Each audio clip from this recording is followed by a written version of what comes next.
Hello வணக்கம். நம்ம டயபெட்டிஸ்காரங்களுக்கு already சொல்லியிருக்கிறேன், கால் ரொம்ப கேர்ஃபுல்லாக பார்த்துக்கணும்னு.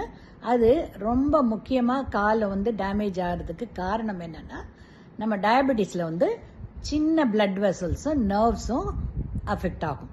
அப்போ காலில் நர்வ்ஸும் பிளட் வெசல்ஸும் அஃபெக்ட் ஆகும்போது என்ன ஆகும், நர்வ்ஸ்னால நம்னஸ் வரும், மரத்து போகிற மாதிரியும் காலில் உணர்ச்சி இல்லாமல் இருக்கும். அதனால் என்ன ஆகும், எதான நடக்கும்போது சின்ன முள்ளோ இல்லைன்னா கிளாஸ் பீசஸோ ஏதான ஒன்று கல் ஏதான பொத்தி இன்ஜுரி ஆகிடும், ரைட்டா.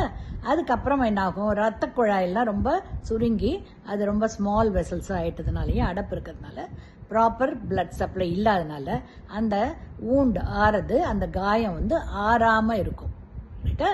இது மட்டும் இல்லாமல் அவங்க பிளட்டில் சுகர் லெவல் ஜாஸ்தியாக இருக்கிறதுனால நிறைய பாக்டீரியாஸ் வரும். அப்போது அந்த ஊண்டு பாக்டீரியாஸும் செப்டிக் ஆகி சீழ்கோத்து ரொம்ப சீரியஸ் ஆகிடும். ப்ராப்பராக ட்ரீட்மெண்ட்டும் ப்ராப்பராக ஆன்டிபயோட்டிக்ஸு எல்லாம் எடுக்கலைன்னாக்க அந்த இடத்துல அந்த ப்ரெஷர் பாயிண்ட்ஸ், மெயினாக கால் எந்த இடத்துலலாம் ப்ரெஷர் உருவாகுதோ அந்த ப்ரெஷர் பாயிண்ட்ஸ்லாம் காயம் ஆறவே ஆறாது.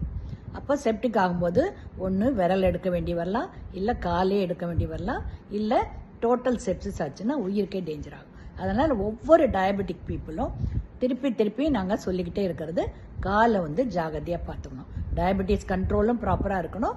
காலை எவ்ரிடே செக் பண்ணிவிட்டு இன்ஜுரி இருந்தால் இமிடியேட்டாக ட்ரீட்மெண்ட் எடுக்கணும். ஓகேங்களா?